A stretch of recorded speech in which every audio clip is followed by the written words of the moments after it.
兄ちゃん待ってって。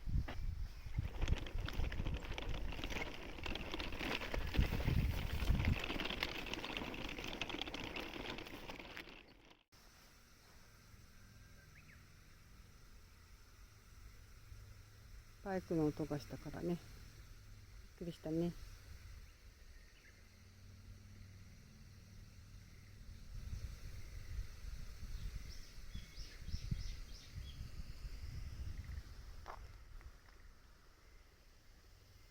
おちゃんこっちだよ。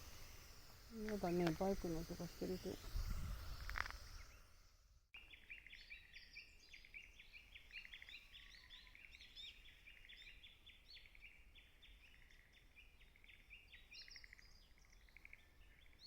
5時10分ぐらいかな。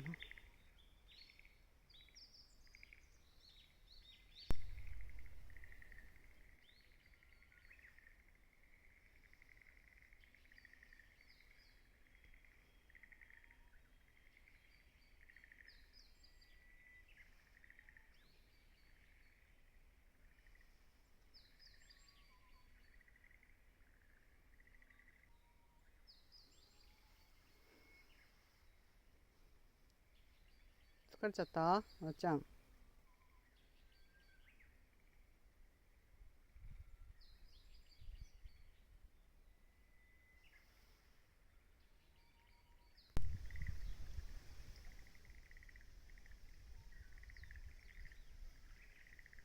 ーちゃんはとても慎重。ね。お利口さん。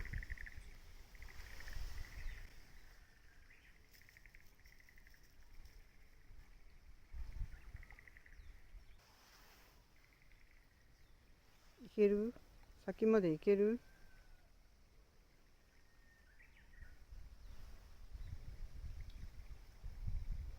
戻ってくる。